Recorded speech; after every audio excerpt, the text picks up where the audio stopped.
हाँ, शुरुआत करते हैं और सबसे पहले अंबाला मैम आईटी से ही शुरुआत करना चाहेंगे और मैं चाहूँगा कि अभी फर्स्ट सेगमेंट में मतलब पहली टिप्पणी में हम लोग टीसीएस पे जरूर बात कर लें और आईटी को लेकर के। आप बात नहीं कर सकती, आपके पास है? मैंने खरीद लिया है और उसमें भी बहुत फ्यूचर हेज करके खरीदा है 2 मंथ के व्यू पर। तो बाकी स्टॉक्स नहीं है, बाकी ईटीएफ में है, लेकिन आईसीएस को छोड़ के। अच्छा अच्छा, ये मतलब बस समझ नहीं पा रहा हूँ आगे चल करके, मतलब एक पूरा चलिए ठीक है अंबाला मैम, आईटी को लेकर के। हाँ, आईटी को लेकर बाकी के आप इन्फोसिस बात करिए, हाँ, जो बात भी कर रहा हूँ स्टॉक्स हैं मैं। विप्रो कर सकते हैं। मतलब कुछ दिन में तो ऐसा होगा कि अगर शेयर, अगर कंपनी है और बाजार में ट्रेड हो रही है तो अंबाला में उनके पोर्टफोलियो में तो होगी होगी। आपके मुंह में घी शक्कर। हाँ, काश ऐसा हो जाए और बड़े शुक्रिया। अच्छे पोर्टफोलियो हमारे बन जाए। चलिए इन्फोसिस ले लेते हैं, पहले दिग्गजों पर ही बात कर लेते हैं। इन्फोसिस पे आपका व्यू और ओवरऑल आईटी को लेकर के, क्योंकि कल से रिजल्ट सीजन शुरू हो रहा है, आज से रिजल्ट सीजन शुरू हो रहा है, तो क्या स्ट्रेटजी रहेगी जिनके पास है, जिनके पास नहीं है अभी? क्या जिनके पास नहीं है, क्या अभी थोड़ी दूरी बना करके चले, एक बार देख लें कैसे कैसा रिएक्शन आ रहा है, या ले सकते हैं? देखिए, एक ट्रेड का व्यू है और एक है इन्वेस्टमेंट का। इन्वेस्टमेंट के लिए बिल्कुल मत सोचो, नंबर सबको मालूम है कि ऊंचे नीचे ही आने वाले हैं, थोड़े बहुत किसी के बेहतर किसी के खराब, लेकिन मैटर करेगा how they are assessing their future. Commentary क्या है उस पर मैटर करने वाला है। तो कमेंट्री ज्यादा मैटर करेगी इस बारे में कि उनके प्लान्स क्या हैं। तो ये तो हो गया कि इन्वेस्टमेंट के लिए दिस इज द टाइम। 6-5 साल में इन्होंने कुछ नहीं कर पाया आईटी स्टॉक्स, तो जी। अब मौका है। रही बात इन्वेस्टमेंट के लिए, ठीक है, कोई 10-5% अगर टूट भी जाए तो खरीद लीजिएगा, ऐड कर लीजिएगा थोड़ा, ये बहुत क्लियर व्यू है।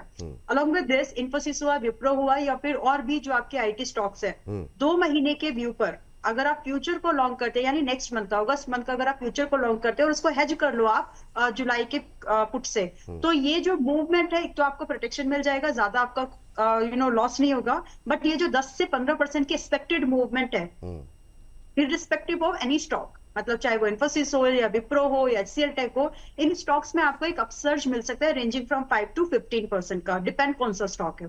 तो 2 महीने के हिसाब से मैं डेरिवेटिव्स में थ्रू आप उसको यूज कर लो, ट्रेड कर लो, मैं ये सलाह दूंगी। इन्वेस्टमेंट के लिए अच्छे स्टॉक से बाय करके बैठो और 2-3 साल छोड़ दो, पैसा बनेगा। लेकिन अगर मतलब 1-2 महीने का व्यू है तो मतलब हेज करके चलें, उतना कॉन्फिडेंस अभी नहीं है कि दोनों तरफ की चाल देखने को मिल सकती है ना, ये और करिए आप? कॉन्फिडेंस है विपुल जी, लेकिन वॉलेटिलिटी को हैंडल करने के लिए सिर्फ। अच्छा, क्योंकि अगर आप किसी भी कंपनी का अगर रिजल्ट खराब आया, जैसे केपीआईटी का हुआ था, तो वो 10% की सर्किट के बाद वापस रिकवर कर जाएगा। जी जी, आप फंस जाओगे। तो उसको हैंडल करने के लिए सिर्फ जस्ट मैनेजमेंट। ओके मैम, आगे बढ़ते हैं फटाफट, और चूंकि थोड़ा तेज चलना पड़ेगा, आज थोड़ा सा लेट शुरू किया हमने। अंशुल सर, आप देखिए जरा, आईटी में जो है अभी एचसीएल टेक हरे निशान में है लेकिन फ्लैट ही ट्रेड कर रहा है। एचसीएल टेक और टीसीएस, 2 अकाउंटर आप लेकर के जरा बताइए क्या करना चाहिए, और ओवरऑल आईटी पे आपका व्यू क्या है? अच्छा देखिए, रिजल्ट के हिसाब से डिपेंड करेगा रिजल्ट कैसा आता है, या इसका गाइडेंस पे डिपेंड करेगा, गाइडेंस कैसा देते हैं। आई बिलीव गाइडेंस जिस हिसाब से एआई पे ने 1-2 महीने काम किया है, डील वगैरह की है, कुछ तो अच्छी न्यूज आनी चाहिए। एचसीएल टेक अच्छा लग रहा है, 10-20 डे मूविंग एवरेज पे आके एटलीस्ट एक हाई लो बनाने की कोशिश है। 50 डे मूविंग एवरेज 1170 निकलता है तो एक बाउंस बैक आपको 1260 रुपए तक मिल सकती है। सेम इज इट टीसीएस, लो के आसपास खड़ा हुआ है, हैमर बनाने की कोशिश है। लास्ट वीक भी हैमर बना था, अगर हैमर का हाई निकलता है 2116 तो 10 वीक मूविंग एवरेज 2192 तक आ सकता है। तो हाँ, इनमें सीएनएक्स आईटी में अच्छा बाउंस बैक दिख रहा है। एक बार के लिए 50 day moving average CNX IT में 28,400 के आसपास है, वहां तक की बाउंस बैक आ सकती है। वहां से वापस देखेंगे कि इससे ऊपर जा रहा है या वहां पे रिजेक्ट होकर नीचे आ रहा है। तो फिलहाल के लिए आईटी इंडेक्स में बाउंस बैक है, तो सभी स्टॉक्स में आपको 2-3-4% की मूव देखने के लिए मिल सकती है। रजनी सर, आपको फोर्स ले लीजिए सर, और टीसीएस के रिजल्ट्स हैं, टीसीएस पे भी आपका view? Sir, I am expecting good, very good commentary. जिस तरीके से इनकी डील बुक बनी है अभी, एआई का जिस तरीके से, चाहे एचसीएल हो, इन्फोसिस हो, इन सब ने जिस तरीके से एक इंटीग्रेशन किया है, मुझे गोइंग फॉरवर्ड कमेंट्री बहुत अच्छी लग रही है। मैं नंबर से ज्यादा कमेंट्री पे फोकस करूंगा, क्योंकि कहीं ना कहीं बहुत टाइम बाद एक अच्छी गाइडेंस और एक अच्छी अर्निंग बुक मैं समझता हूं टीसीएस देने में पोजिशनड होगा। जिस तरीके से कोफोर्ज पोजिशनड है, लोअर लेवल से एक अच्छे मोमेंटम में है 1530, और टीसीएस के नंबर्स अगर आईटी को पूरा रिवाइव करने में मदद करते हैं तो 1530 के बाद 1740 तक के लेवल्स आपको दिखाने का दमखम रखता है। उसके साथ साथ देखें सर, नियत काली हो कोई बात नहीं, आते ही मार्केट एक नया हाई मार चुका है। और सर, उन्होंने नियत नहीं बोला था, शक्ल पे कुछ बोल रहे थे शायद वो। नहीं, वो नियत शक्ल पे दिखती है, वो बोल रहे अच्छा थे। नियत शक्ल में दिखती है, अच्छा अच्छा, ओके। और एक और चीज कहना चाहूंगा सर, आजाद इंजीनियरिंग ट्यूसडे को इस पे कॉल इनिशिएट करी थी 2246 लेवल्स पे, 2480 ₹2480 अभी आता हुआ दिख रहा है। हम शो के बाद अगर नहीं हो और आए तो प्लीज मैं कहूंगा कि ये टारगेट हिट हो रहे हैं, यहाँ पे अपना 50 to 60% एक बार प्रॉफिट जरूर बुक कर लें। आजाद इंजीनियरिंग पे अभी मतलब अभी कुछ नया करने की कोशिश तो नहीं करनी नहीं चाहिए नहीं ना? सर, जिन्होंने ट्यूसडे के शो में चूक ना जाना में हमने जब कॉल दी थी 2240 पे, जिन्होंने खरीदा है सिर्फ उन्हीं के लिए है। ठीक है सर जी। चलिए, तो सर वो कोफोर्ज का रह गया ना? कोफोर्स दे दी ना अच्छा, सर, लेवल अमित 15, सर। 30, 17, 40। हाँ ठीक। अमित सर, विप्रो में आज थोड़ी सी हम देख रहे हैं कि हल्की सी रिकवरी है, हरा निशान आधे % के आसपास का। आप विप्रो ले लीजिए, टीसीएस के रिजल्ट्स हैं, ओवरऑल आईटी पे बहुत छोटी टिप्पणी सर।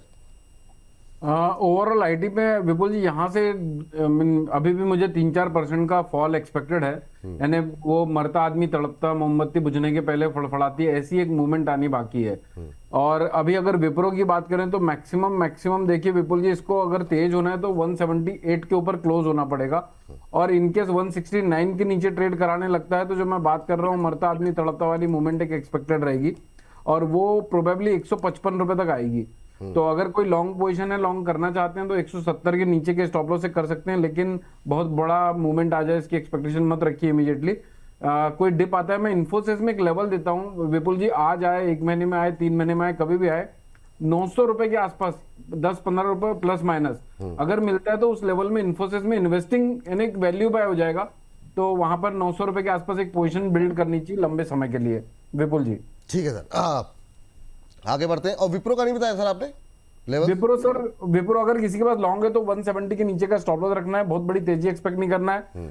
177 के ऊपर की क्लोजिंग आती है तब हम इसमें 184 तक की रैली देख सकते हैं। चलिए ठीक, ये बात यहाँ पर। चलिए अंबाला मैम के पास चलते हैं। अंबाला मैम, ये इसके अलावा जो सेक्टर पे आज कल चमक बैठी हुई है, उस पर हम लोग लगातार बात भी कर रहे हैं। जब हम लोगों ने बात की थी छोटे शहर में भी आरबीजी ज्वेलर्स को लेकर के, कल्याण ज्वेलर्स पे आपकी रिकमेंडेशन रही, काफ़ी शानदार आज मोमेंटम देखने को मिल रहा है। जरा कल्याण ज्वेलर्स, आरबीजी ज्वेलर्स, इन दोनों पे जरा आपकी राय जानना चाहेंगे। और इस सेक्टर पे आप बुलिश भी रही हैं, क्या व्यू, क्या करें अभी? देखिए अभी आप बने रहिए, और यहाँ पर आप ये मान के चलिए कि ये इस पूरे ओवरऑल ज्वेलरी सेक्टर में काम करने वाली कंपनीज के लिए ये एक रिवर्सल पॉइंट है। और एक बड़ा टर्बुलेंस इन्होंने एक्सपीरियंस किया कि जब गोल्ड के दाम बढ़े थे तो क्या इन कंपनीज पर बहुत ज्यादा नेगेटिव असर आ सकता था, उस चीज को ये लोग ओवरकम कर गए। क्योंकि जनरली ब्यूटी इन कंपनीज की यही है कि इनके जो बिजनेस रेवेन्यू आता है वो बिल अमाउंट पर आता है, ना कि कितने ग्रामेज पर, परसेंटेज पर, क्योंकि इनकी बिलिंग होती है। सो वो इनकी बिजनेस के लिए एक सेफ गार्ड है एज ऑलवेज। तो इस चीज को इन कंपनीज ने, जो भी अभी जितनी भी कंपनीज है, मतलब आप टाइटन लीजिए या कल्याण ज्वेलर्स लीजिए, टाइटन नहीं है मेरे पास में, तो आप इन सब स्टॉक्स के बारे में आप अभी भी बाइंग को लेकर के जा सकते हैं। रही बात कल्याण ज्वेलर्स जैसा स्टॉक, ये कुछ 3-4 स्टॉक्स है ज्वेलरी के जो मेरे पास अभी भी है, और मैं कंटिन्यू करूंगी कुछ और दिनों तक इनको। बट ओवरऑल अगर प्राइस की बात करूं तो ये बहुत लोगों के लिए फ्रेश ब्रेकआउट है, बॉटम रेंज पर है। अगर आप मैं कल्याण ज्वेलर्स की बात करूं तो रेंजिंग फ्रॉम 470, 550 के टारगेट्स यहां से भी पॉसिबल है। दो रिकमेंडेशन 370 की थी, चल गया वहां से अच्छा खासा। अभी क्या करें मैम? 418 पे खरीद सकते हैं, 470 से लेकर के 550 के टारगेट्स के लिए खरीद सकते हैं। 470, 550 स्टॉप लॉस क्या लगाएं? स्टॉप लॉस बड़ा है इसलिए हम थोड़ा एक्सप्लेन कर रही थी वैसे, लेकिन फिर भी स्टॉप लॉस आपका यहाँ से कम जाएगा। आज का जो पूरा कैंडल दिख रहा है आपका 380 स्टॉप लॉस फिर भी लगेगा, इससे कम में नहीं बैठ पाए। 380 का stop loss, 470 first target, 550 second target. Kalyan jewellers पे अभी भी खरीदारी करके जा सकते हैं। आरबीजी ज्वेलर्स के लेवल्स फटाफट देखिए मैम, इस पर हम लोगों ने छोटे शेयर में बात की थी। अब नहीं कर सकते। अच्छा, आप ये भी खरीद लिया? अच्छा, ओके। 4-5 ज्वेलरी स्टॉक्स एक समय था, देखिए एक समय सेक्टरल रोटेशन होता है। थोड़े दिन पहले मैंने बात किया था कि एनर्जी के कुछ स्टॉक्स है, फिर उसमें थोड़े दिन के बाद की होटल इंडस्ट्री के। फिलहाल मेरे पोर्टफोलियो में जो ज्यादा स्टॉक्स है वो होटल एंड ज्वेलरी के हैं। अमित सर कुछ कह रहे हैं। अमित सर बताइए सर। सर ये कई लोग ना एक एक स्टॉक खरीद लेते हैं मार्केट को ट्रैक करने के लिए, तो मैडम का वैसा सीन तो नहीं है कि एक एक स्टॉक खरीद ले? वो बोला नहीं नहीं, मैंने वो HL के लिए किया वो था, मार्केटिंग HL के खरीदने के लिए। चक्कर में, वो एक एक शेयर खरीदने के चक्कर में नहीं है, आप टेंशन मत लीजिए सर। नहीं नहीं नहीं, अंशु सर ये है पोर्टफोलियो का सिग्निफिकेंट ही है इसमें। बहुत शानदार। अंशु सर आप देखिए जरा सर, दो इस सेक्टर के, एक तो पीसी ज्वेलर्स, इस पर शायद कल भी डिस्कशन हुआ था, 11.5% ऊपर 10 रुपये 13 पैसे का भाव देखने को मिल रहा है। और दूसरा आरबीजेड जो है ये भी आज 9% का, मतलब अक्रॉस द बोर्ड सभी इस सेक्टर के सभी शेयरों में मजबूती है। इन दो पे आप टेक्निकल चार्ट्स पे क्या देख रहे हैं, क्योंकि थोड़े से सस्ते शेयरों पे लोगों की पोजीशन ज़्यादा होती है जी। सर आरबीजेड में कैपिटल पैटर्न बना हुआ है, 155 के ऊपर ब्रेकआउट आ रहा है, 155 के ऊपर ब्रेकआउट आता है तो 176 रुपए तक जा सकता है। पीसी ज्वेलर्स 10 रुपए 50 पैसा, इसके ऊपर 1 से 2 हफ्ता अगर वीकली क्लोजिंग आता है तो स्टॉक वापस से अपना बुल ट्रेंड रिज्यूम करना स्टार्ट करेगा। लास्ट वीक भी 1.8 बिलियन का वॉल्यूम था, करंट वीक भी ऑलमोस्ट 1.8 बिलियन का वॉल्यूम है, 360% वॉल्यूम राइज, तो कहीं ना कहीं स्ट्रॉन्ग एक्यूमुलेशन दिख रही है स्टॉक में, तो एक्यूमुलेशन अच्छी है, होल्ड करना चाहिए अगर आपके पास है, नहीं है तो 1 से 2 हफ्ते 10.50 के ऊपर क्लोजिंग कर ले, तब आप बाई कीजिए, बहुत बेहतरीन आपको ऊपर में 14 साढ़े 14 रुपए तक के टारगेट आराम से मिलेंगे। अभी तो नहीं खरीदना है ना सर? मैं 1 से 2 हफ्ते वेट करना करना, पसंद, ठीक। अगर आप प्रीएम्प्टिव बायर हैं तो ले सकते हैं, क्योंकि वॉल्यूम देखते हुए लग रहा है कि ये क्लोज करेगा। ठीक। और ये आरबीजी पे लेवल बता दिए ना सर आपने? हाँ बता दिए सर, 176। चलिए आगे चलते हैं और चलते हैं रचित सर के पास। रचित सर आपका व्यू अगर आप देना चाहें इस सेक्टर को लेकर के तो क्या रहेगा, और कोई पसंदीदा शेयर है क्या आपका? इसके अलावा सर ई क्लर्क सर्विसेज को लेकर के कुछ दिन पहले शायद आपसे एक बार डिस्कशन हुआ था, ई क्लर्क्स को लेकर के अभी जरा देखिए 5% की तेज़ी यहाँ पर भी देखने को मिल रही है, अच्छा मोमेंटम आज देखने को मिल रहा है इसमें, कोई संभावनाएं हैं कहीं? सर अब मैं ये स्टेटमेंट दूंगा और फिर जरूर ये बात पक्की है कि मैं ट्रोल भी होऊंगा, क्योंकि आजकल पर्सनल चॉइसेस को लेके भी बहुत ज्यादा बोनस परिवार के जो हमारे सदस्य हैं वो ट्रोल कर देते हैं, but I personally don't like this sector. मुझे ज्वेलरी स्पेस बिल्कुल भी पसंद नहीं है, बहुत बार मैं ये बात कह चुका हूँ। और मेरे को सर अगर इस स्पेस में आपको इन्वेस्टमेंट ही करना है, जैसे कि अंशुल भाई बोलते हैं अगर डॉक्टर के प्रिस्क्रिप्शन से लिखवा के लेकर आए हैं, तो टाइटन लोअर लेवल से भी हम बोल रहे थे अच्छा लगता है, आज भी हम बोलेंगे कि टाइटन एक अकेला ऐसा काउंटर है, क्योंकि वो फैशन भी साथ लेके जाता है, एक्सेसरीज भी साथ लेके जाता है, प्योर गोल्ड रिलेटेड स्टॉक्स और ये जो ज्वेलरी स्टॉक्स की कंपनीज हैं, आई पर्सनली एक भी ना तो मेरे पोर्टफोलियो में ना मुझे पसंद है, और मैं सजेस्ट भी नहीं करता हूं। आप फिजिकल रख लेते हैं ना बहुत ज्यादा, इसलिए आप फिर क्या करेंगे शेयर रख करके? समझा नहीं क्या चीज? आप फिजिकल गोल्ड काफी रख लेते हैं तो आपको फिर ये स्टॉक रखने की आवश्यकता नहीं सर, कब मुझे पड़ती है? एक्चुअली क्या है ना, आपको बताऊं कई कई चीजें हैं, जैसे ऑटोमोटिव सेक्टर सर इंटरेस्ट का भी है, पसंद भी है, मेरे को बहुत ज्यादा वेस्ट ऑफ मनी लगता है सर, ये शुरू से मुझे बहुत ज्यादा इरैशनल और ऐसा इन्वेस्टमेंट लगा है, तो मैं पर्सनली जो चीज सॉलिसिट नहीं करता वो मैं रिकमेंड भी नहीं करने में बहुत कंफर्टेबल रहता हूं, मेरे लिए it is complete waste of money जो मैं समझ पाया हूं आज तक। Investment of point of view से देखें और इक्विटी मार्केट और गोल्ड का जो हमने दिसंबर में एक कंपैरिजन किया था, मैं तो ये कहूंगा उसके बाद देखिए अब आपको गोल्ड में भी नजर लग गई थी, ऑफ आइस ट्रेड करने लग गया था, तो मैं सर कंफर्टेबल नहीं रहता हूं, I don't like this business, I don't like. E clerks? और हाँ, ई क्लर्क सर आप देखिए एक अच्छे मोमेंटम में अब देखने को मिल रहा है, 50 डे मूविंग एवरेजेस को इसने ब्रीच किया है, मैं समझता हूं जो आईटी में हम व्यू पॉइंट लेके बैठे हुए हैं उसके सपोर्ट के साथ 1688 का एक लेवल है जो बहुत जल्दी आपको देखने को मिल सकता है, और वो लेवल ब्रीच होगा तो ये अपने 200 डे मूविंग एवरेजेस के साथ फ्लर्ट करता हुआ आपको दिखेगा 1708 लेवल्स, और उसके बाद एक गैप फिलिंग मूवमेंट आपको देखने को मिलेगा जो कि इसको 2100 लेवल्स तक लेके जाएगा। जिनके पास पोजीशन है बने रहें, जिनके पास नहीं है, अगर आप इन लेवल्स पे हमारी कमेंट्री के बाद बनाने की सोच रहे हैं पोजीशन तो बिल्कुल बनाइए, बट क्योंकि काउंटर बड़ा है, स्टॉप लॉस थोड़ा दूर है, 1440 1440 रुपए का क्लोजिंग बेसिस स्टॉप लॉस होगा, काउंटर मुझे अच्छा लग रहा है। ठीक।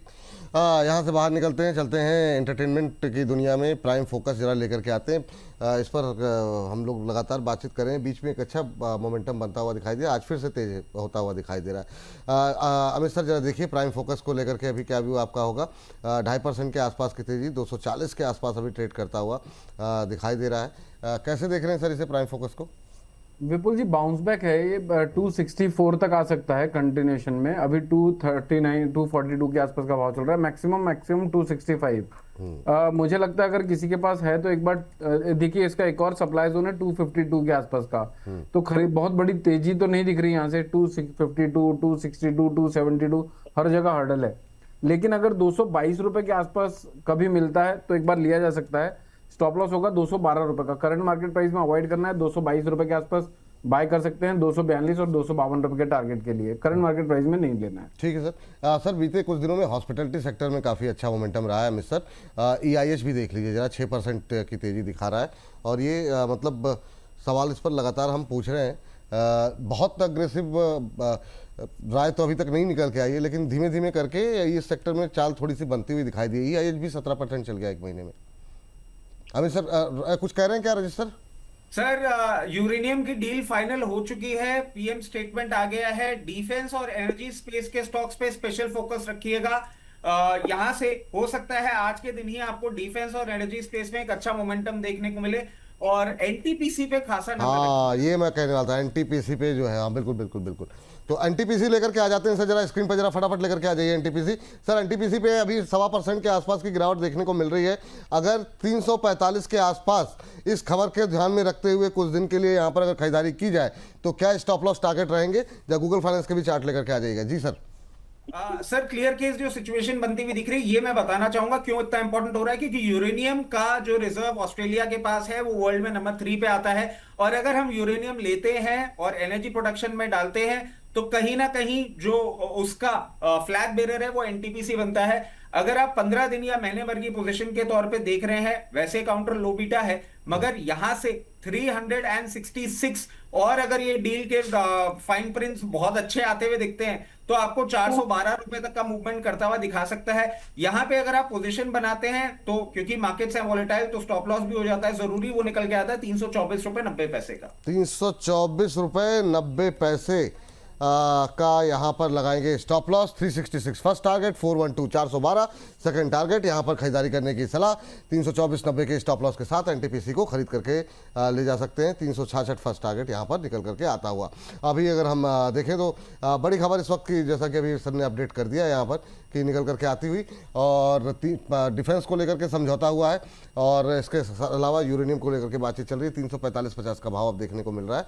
तो यहाँ पर रखिए निगाहें। 366 फर्स्ट टारगेट, 412 सेकंड टारगेट, और इसके बाद स्टॉप लॉस रखिए 324 रुपये 90 पैसे। तो 412 का सेकंड टारगेट भी अपडेट कर दीजिए, और 324.90 324.90 ये स्टॉप लॉस, यही स्टॉप लॉस दिया है ना सर आपने? जी बिल्कुल सर। जी जी, चलिए ये बात निकल के आ रही है। भारत और ऑस्ट्रेलिया के बीच कई अहम समझौते की बातें निकल करके आती हुई इस वक्त की बड़ी खबर जो है आपको बता दें। कई अहम समझौते भारत और ऑस्ट्रेलिया के बीच में हुए हैं। रक्षा को लेकर के डिफेंस सहयोग पर सहमति, भारत और ऑस्ट्रेलिया में जो स्टेटमेंट प्राइम मिनिस्टर की तरफ से भी दिया जा रहा है उसमें जो है बात निकल करके आई है। डिफेंस सहयोग पर सहमति बनती हुई दिखाई दी है। डिफेंस क्रिटिकल मिनरल सेक्टर में हुए हैं अहम समझौते। जो भी अपडेट्स आएंगे और थोड़ा सा अपडेट्स क्लैरिटी आती रहेगी, आपको अपडेट देते रहेंगे। लेकिन सर वो जो आपसे सवाल था सर अमित सर।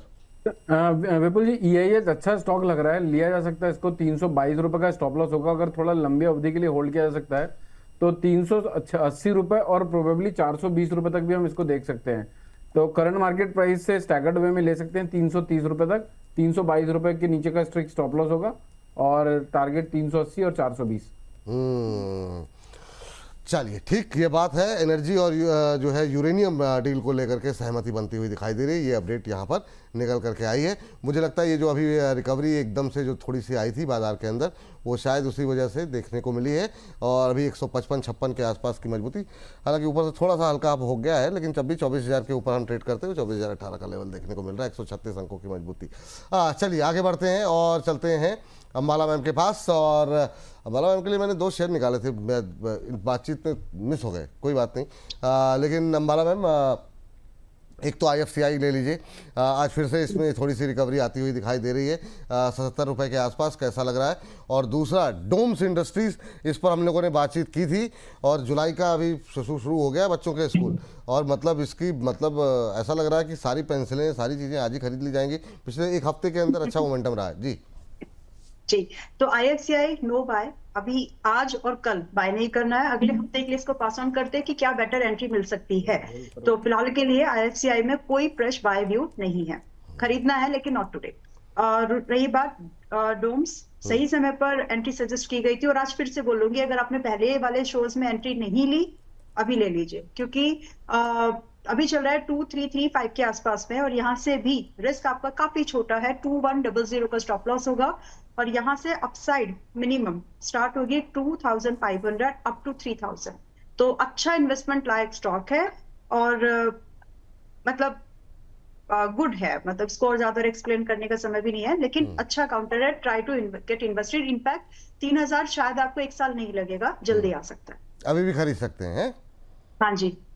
ठीक, ये बात है। और इसके साथ एक स्टॉक है विपुल जी, जो इन्वेस्टमेंट के लिए, KSL, हाँ, बताइए। कल्याणी स्टील्स, कल्याणी इन्वेस्टमेंट के लिए ही है, एक मिड टर्म से लॉन्ग टर्म इन्वेस्टमेंट के लिए इसको प्लान करिएगा। पुराना बहुत अच्छा इसका ट्रैक रिकॉर्ड रहा है, वापस से काफी लंबे कंसोलिडेशन के बाद में अब ये वापस 900 के ऊपर सस्टेन होता हुआ लग रहा है, लाइकली है हो जाएगा। तो फ्रॉम ईयर 898 के प्राइस पॉइंट पर बाय कर सकते हैं, रेंजिंग फ्रॉम 1100 अप टू 1400, 1100 से 1400 तक के टारगेट के लिए KSL में, कल्याणी स्टील्स में आप एंट्री बना सकते हैं। आपका स्टॉप लॉस यहाँ पर जाएगा 200 रुपए दूर, which is 700 closing based. Upside अच्छी लग रही है, बन सकती है, तो इसको मिड टर्म इन्वेस्टमेंट पोर्टफोलियो में इंक्लूड कर सकते हैं।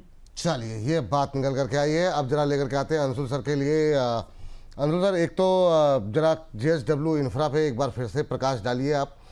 दोबारा ये प्रकाश में आ रहा है और अच्छा मोमेंटम जो है यहाँ पर बनता हुआ दिखाई दे रहा है। आज भी 3.5-4%, अब 325 से ऊपर निकलता हुआ ये शेयर अभी ट्रेड करता हुआ। दूसरे शेयर पे बात करते हैं, पहले JSW इंफ्रा पे काफ़ी दर्शकों की भी टिप्पणी है, तो इस पर आपकी टिप्पणी पहले जानना चाहेंगे। अच्छा, अगर इन्वेस्टर हैं तो लेके रखिए, कोई दिक्कत नहीं है। अगर ट्रेडर हैं तो एक हायर लो का वेट कीजिए, उसके बाद आपको मोमेंटम सेटअप मिलेगा। 300-310 ये बाइंग रेंज रहेगी मेरे लिए। यहाँ पे या तो वो मिले, डिप मिले और एविडेंस मिले, या फिर जैसा अभी सेटअप बना है 20 डे मूविंग एवरेज तक आया है और आज रिवर्सल है। हायर लो अगर बनता है 10-20 डे मूविंग एवरेज पे, तो फिर बाइंग में इंटरेस्ट रहेगा। तो बाई सेल स्टॉप लॉस की सलाह नहीं है, क्योंकि पैटर्न अगर कंफर्म होता है तो मैं खुद अपने अकाउंट में बाई करूंगा। एक ITC होटल्स भी देख लीजिए सर, होटल पे मोमेंटम बन रहा है, 2.25% ये भी ऊपर है, 182 के आसपास। एक महीने में ये भी 21% भाग गया। क्या व्यू है सर आपका? सर, ITC होटल में परसों के सेशन में ब्रेकआउट आया 84 रुपए में, कल के सेशन में फेल हुआ है, बट मैं इसको न्यूज बेस्ड मान के चल रहा हूँ कि जो मार्केट में एकदम से हड़कंप आया था उस चक्कर में अगर अगले 2 से 3 सेशन में वापस 184 के ऊपर जाता है तो I would be highly interested. मैं बाई करने में इंटरेस्टेड रहूंगा 190-199 तक के लिए। और दूसरा स्टॉक हमने इसी के अगेंस्ट डिस्कस किया था, EI होटल्स। EI होटल में भी कल ब्रेकआउट पॉइंट से नीचे आया था और आज फाइनली ब्रेकआउट आ रहा है। अगर क्लोजिंग 340 के ऊपर आती है तो कल के सेशन में हम कोशिश करेंगे कि इसमें कोई कॉल देने की, ऊपर में 370 रुपए तक जाते हुए दिख सकता है। और तीसरी चीज सर, देखिए, चोर की दाढ़ी में तिनका, ये एक पुरानी कहावत है, ये आज भी यथार्थ होती हुई देखी। मैंने तो केवल स्क्रीन के ऊपर लोगों का फोकस कराया था, ये तो चोर ने खुद ही बोल दिया कि नहीं, मैं नहीं, मेरी डंडी छोटी है। तो ये चोर की दाढ़ी में तिनका हो गया। वही कहने लगा कि मेरी शक्ल का पता नहीं क्या क्या, मतलब जो है, मतलब अद्भुत, क्या ही बोला जाए। चलिए सर, कोई बात नहीं। कोई डिस्क्लोजर आपकी तरफ से अंशुल सर? बाकी इंडेक्स या स्टॉक जो भी हमने डिस्कस किया सर, कोई भी पर्सनल पोर्टफोलियो में नहीं है, कंपनी और क्लाइंट के पास हो सकते हैं, बट किसी तरह का कोई कॉन्फ्लिक्ट ऑफ इंटरेस्ट नहीं है। चलिए, बहुत बहुत शुक्रिया, बहुत बहुत धन्यवाद आज की चर्चा में जुड़ने के लिए और तमाम शेयरों पर अपनी टिप्पणियां देने के लिए बहुत बहुत धन्यवाद सर। चलिए, तो इस सेगमेंट में अभी बहुत सारी बातें बाकी हैं और कुछ मेहमान भी आ रहे हैं, लेकिन पहले एक प्रतिक्रिया लेते हैं यहाँ पर फटाफट, जो है जैसे सर से। उससे पहले एक बड़ी खबर आ रही है जो अभी जिसके बारे में अपडेट दे रहे थे, फटाफट जरा स्क्रीन पर दिखा दीजिए। Bharat Australia energy plan, nuclear सहयोग बढ़ेगा, ये कहा गया है। 2030 तक 500 गीगावाट लक्ष्य जो है वो रखा गया है रिन्यूएबल क्षमता बढ़ाने के लिए। तो रिन्यूएबल एनर्जी पर फोकस किया जाएगा, क्लीन एनर्जी पर फोकस किया जाएगा, ग्रीन हाइड्रोजन, सोलर और विंड, इन तमाम चीज़ों को लेकर के आपसी सहमति जो है वो होती हुई दिखाई दी है।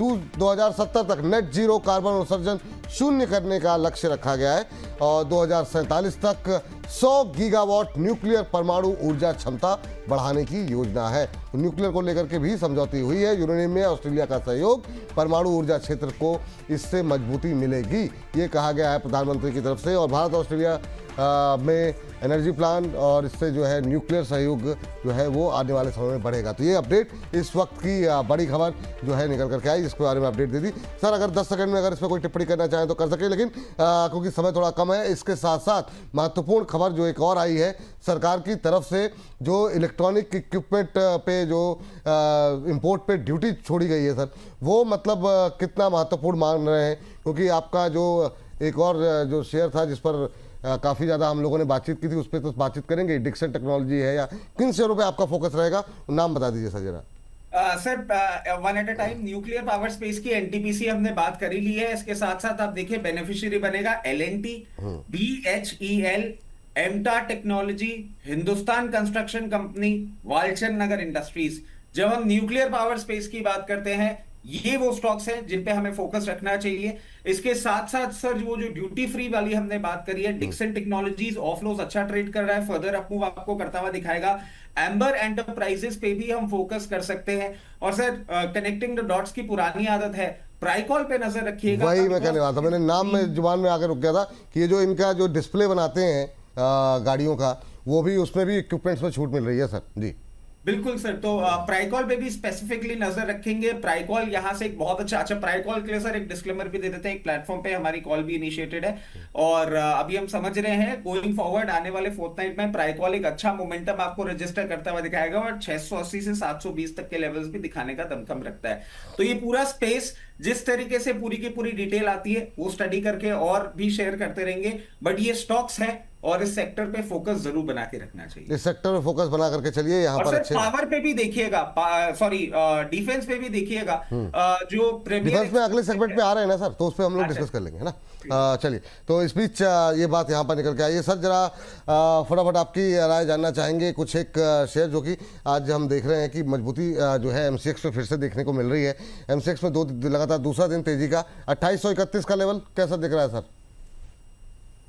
विपुल जी, कल और परसों मेरे ख्याल से 2 बार हमने इस पे व्यू ले चुका है। मुझे लगता है कि थोड़े लंबे समय तक अगर 2-4-8 दिन होल्ड करें, हफ्ता 15 दिन, तो ये 2900 रुपए तक जाने का दमखम रखता है।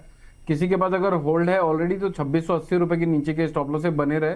करंट मार्केट प्राइस में लेते हैं तो 2680 रुपए तक का नीचे का stop loss, risk reward favourable नहीं होता है। तो और अगर किसी को लेना ही है तो 2760 आज का जो लो है उसके नीचे के स्टॉप लॉस से लॉन्ग जा सकता है 2900 प्लस के टारगेट के लिए, 2920 रुपए तक के लिए। चलिए ठीक, ये बात यहाँ पर निकल के आई है। हमारे साथ प्रदीप जी भी जुड़ गए हैं। सॉरी सर, थोड़ा सा दबाव था इसलिए आपका स्वागत नहीं कर पाए। बहुत बहुत स्वागत सर प्रदीप सर आज की इस चर्चा में जुड़ने के लिए।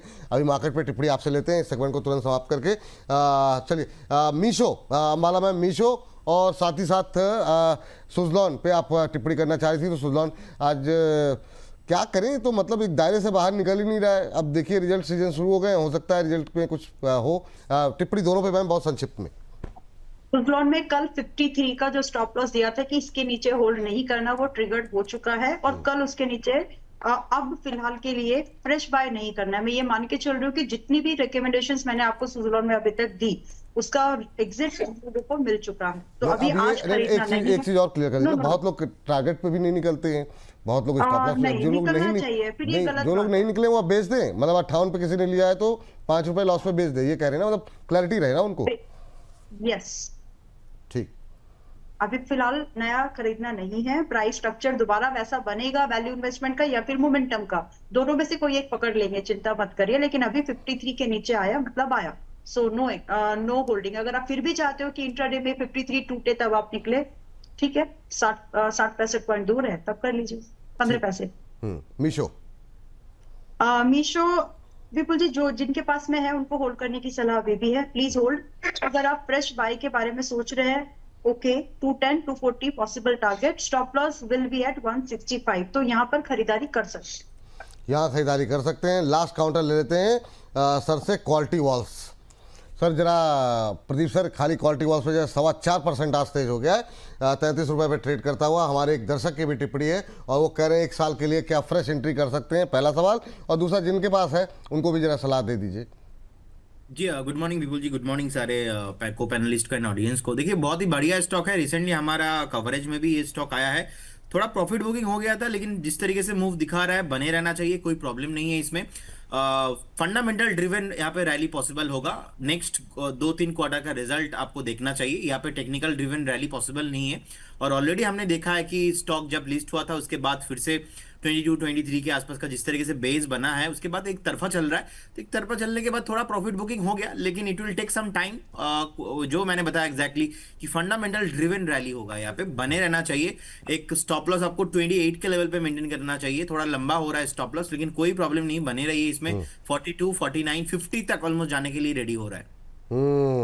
ये बात यहाँ पर निकल करके आई।